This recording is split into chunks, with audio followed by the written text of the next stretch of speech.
Commanders, UltimatDJz here from the Teaching Trek YouTube channel with our first Arc Fall video in the last couple of months. Why? Because Enterprise was meh and Strange New Worlds is awesome. Yeah! And I'm pretty excited about some of the stuff that's going to be coming this month. So I'd like to dive in. As always, we're going to begin with officers this month. 3 new officers coming this month. That is 2 epics and 1 rare. Let's begin with Epic Mbenga.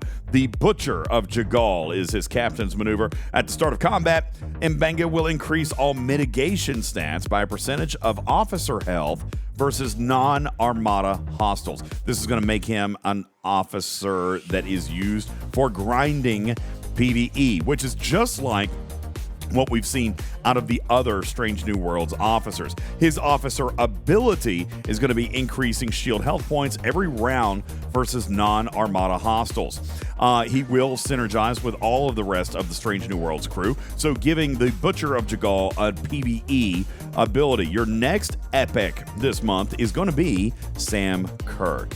However, he has a different output, and you know, I don't know if how I feel about Sam Kirk being an epic, A.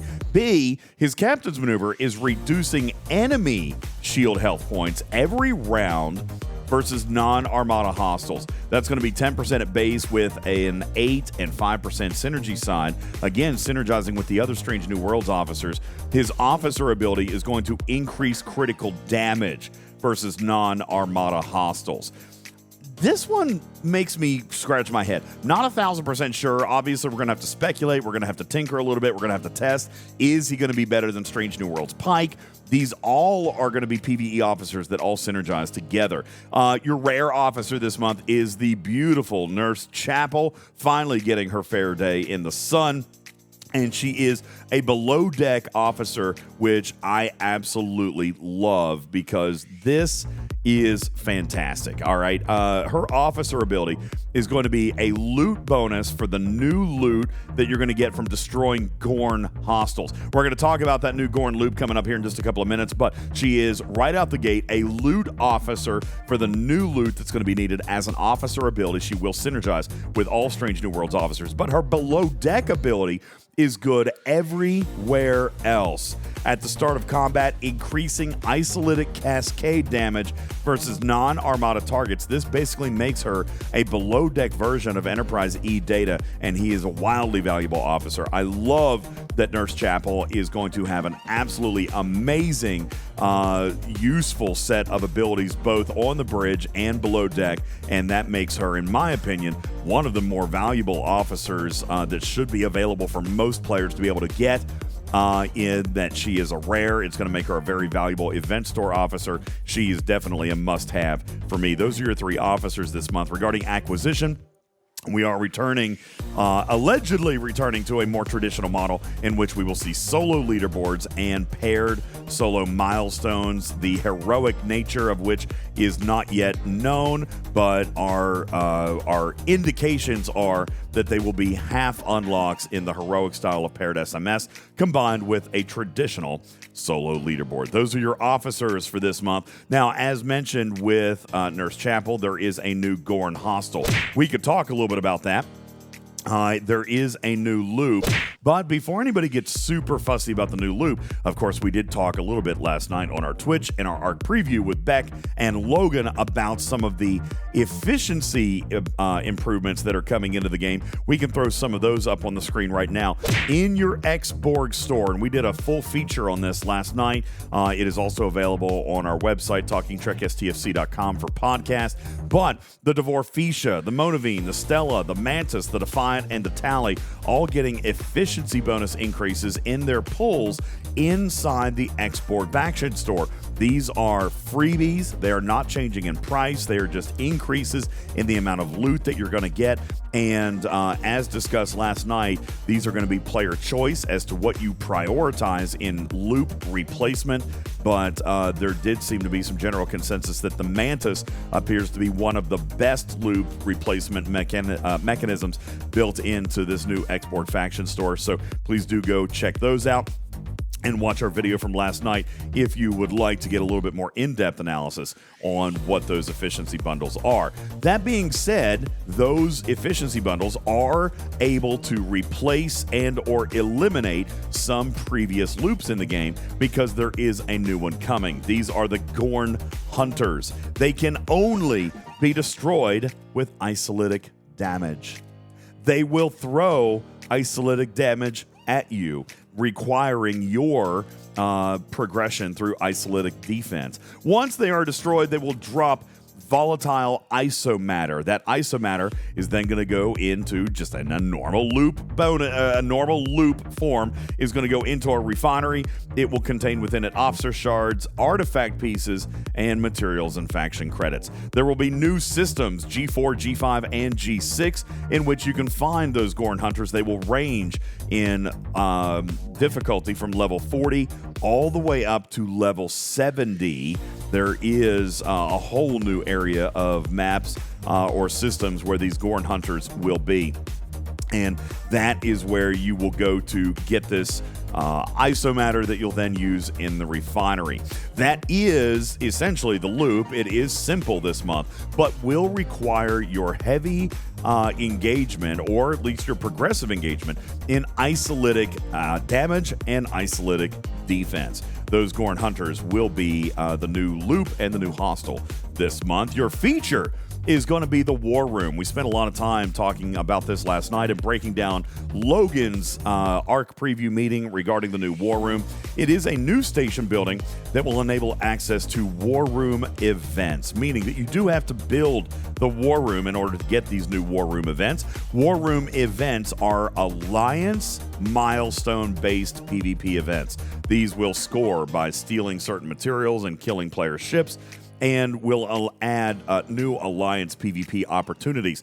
This reminds me a little bit of like Q's Trials with the progression on the left-hand side, but then like a treasury with the rewards that you see on the right side. We talked about this in depth last night as well. Here is the simple loop, and there is a graphic I think that we'll be able to post up. This graphic is simple. You will build the War Room to level 1. You will then earn or get these events, War Room events. In War Room events, you and your Alliance will work together to earn War Chest keys via the milestones on the left.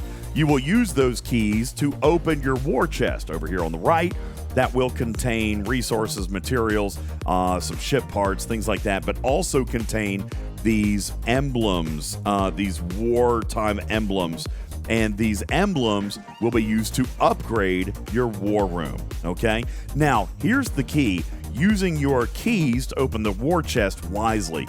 The keys are going to be limited. They're going to be finite. So the War Chest will scale in its contents not only based on your ops, but based on your War Chest level. So there is going to be something to be said for efficiently spending the keys when you have the highest possible War Chest available. We will leave that up to you guys to kind of formulate your strategy. We talked a little bit more about that last night. However, there is going to be a little bit of a strategy in maximizing the amount of building materials that you get out of the War Chest. These also, the War Chest will award the Seals of Qatar. These are new research particles used exclusively for a new research called Tactical Warmonger.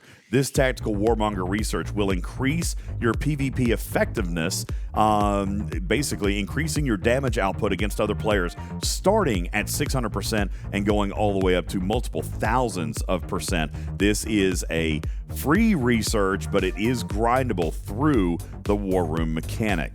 The building itself will also scale as you level it up and give you buffs in shield health, officer stats, and isolytic damage. Now, you do not have to complete this milestone on your own. It is an alliance milestone. So even if you're not a big PvPer, as long as you've got a few people in your alliance that are willing to help out, then it should be relatively able to be accomplished for you. However, I will remind you, like any and all alliance milestone events, you must participate. You must score a single point in order to reap the rewards. That is your feature this month, along with the Gorn Hunters. We are going to see a couple of new refits this month, the Voyager refit and a Borg Cube refit. This Voyager refit is very, very interesting, allowing you not only to scan and find your enemy's base, but this new refit will now, get excited, will now tell you when their shield will expire. When you scan a player and you find their base location, this new refit will also add shield expiration time information to the existing deep scan ability. It also will add 300% max cargo on the Voyager as a passive ability. Oh, I can already hear the screaming. The Borg Cube refit is also somewhat interesting this month and will allow Discovery Black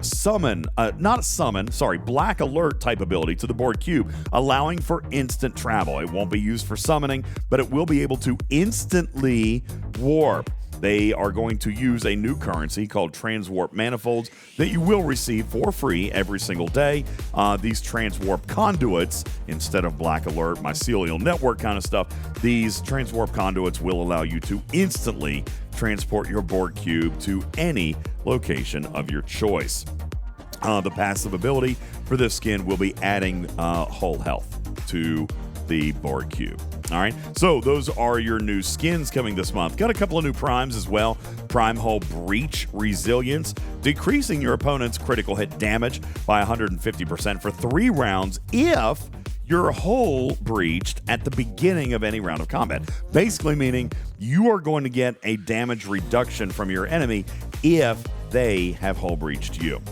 We are also going to see PvP damage resistance, decreasing an enemy player's base weapon damage by 150 to 400%, not to be applied during station defense. There will also be a prime isolytic damage research for your Borg Cube, basically just adding 15% isolytic damage to your Borg Cube. And then you've got prime mining rate, increasing the mining rate for all mineable resources by 500%. I can see that maybe possibly being a little bit more valuable in G6, maybe for Sigma. Not exactly sure how effective that's going to be down here. We will see the introduction of a new forbidden tech this month called Tarka's Isolytic Weapon. It will be an epic, and there will be 4 different abilities, the first of which is going to be increasing Isolytic Cascade versus Gorn Hunters. That is probably going to be valuable, in that the only way to defeat a Gorn Hunter is going to be with isolytic damage. So you've got that working for you there. The second ability is just increased base hull health. The third ability, increasing isolytic defense against hostiles. And the fourth, increasing base damage versus any and all hostiles as well. That is your new forbidden tech. There is also a new artifact coming this month. This artifact is actually super interesting. This new artifact is going to allow you to queue up attacks. Now, I don't know exactly when this artifact is actually coming out. It might be in the mid-month patch, but it could be coming here at the beginning. It's called the Kirshara artifact.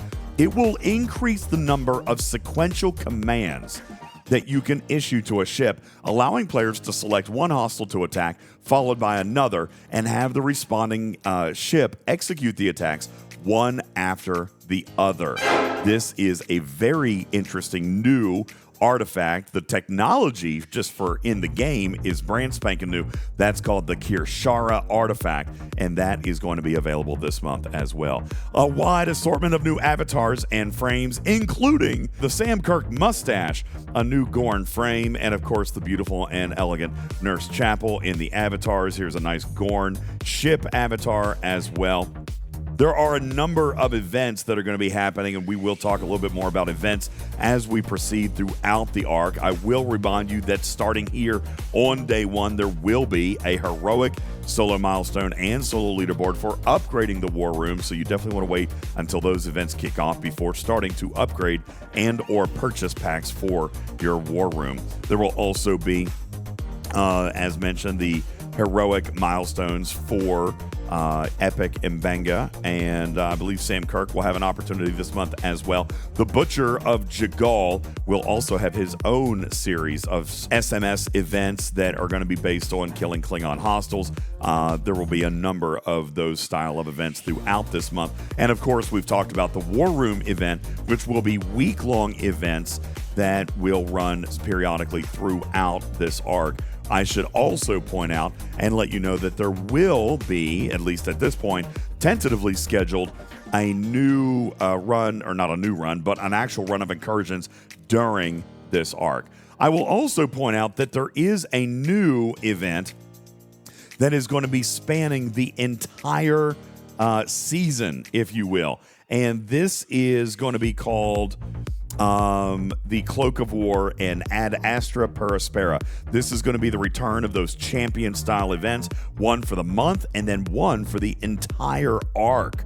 That is something that you should be looking out for as well. It will last for the entire month and run throughout the entire time. Here is something really cool that's going to be coming out this month. A new event based also on new tech that will allow alliance diplomacy to actually determine your scoring. Starting right here on day one, there will be an event called United Earth Fleet. It will be an alliance leaderboard that will celebrate the true spirit of PvP that is going to be scattered throughout this month by giving you points for killing players of enemy alliances. New metrics are going to be added to allow alliance diplomacy markers to give increased scoring, meaning that donut enemies will give 20 points, maybe unfriendlies will give fewer points, cautioned will give you fewer points, neutral will give you fewer points, killing an ally would give you no points. So do be aware that there are alliance diplomacy scoring this month, and yes, you will be able to mark everybody as enemy if you so choose, but do so at your own risk, as your friendly ties throughout the galaxy could be at risk. Also, I should point out that there will be an upgrade this month, a change, a rehash, if you will, upgrading some of the officers in the brand new recruit chest. I'm trying to find the details on that. Yes, the Ultra Recruit is going to be getting new officers. Strange New Worlds Una, Pike, Hammer, Beckett Mariner, and Tendi are going to be added into the Ultra Recruit, as well as Strange New Worlds La'an, Spock, Uhura, Ortegas, and Sam Rutherford are going to be added into the Ultra Recruits. Plus, you're going to see Assimilation Arc officers, Borgu, Galanar, the Queen, Dazok, and Gulsa being added to the new Galactic Recruit chest, so you'll have opportunities at some of those new officers as well. And in a quality of life update for you G5 and G6 players, board cube warp range and research nodes will be automatically adjusted at no further expense for you, so that your G5 and G6 warp range on your board cube can now reach systems like your faction ships already can. That is a quality of life adjustment, and no purchase or research will be necessary. Those research and the board cube warp range will just be adjusted to allow for further use of your board cube. Guys, that is what I have for you this month on Arc 65, the introduction of Strange New Worlds Part 2. What do you think? Does this already feel a little bit better than the Enterprise arc? I certainly think that it does for me, and I hope that it does for you as well. I would love to hear your comments. Leave those in the section down below. And of course, please do subscribe while you're here. Like the video, give us a thumbs up, share with your alliance mates, because there's a lot of information available on the screen. Special shout out and thank you to our video producer Griffin for putting this whole thing together in very short order and getting you guys ready for your maintenance drop today. Please be sure to follow our YouTube channel here, as more videos, not only for the game, but also Star Trek The Cruise and our content there, will be made available throughout the coming days. My name is UltimatDJz from Teaching Trek, Talking Trek, and Twitching Trek. Your friendly neighborhood cat person saved me out for now. Love you, mean it. We'll catch you on the next one. You guys stay tuned. We'll catch you in, maybe how long till the next one? Back to work.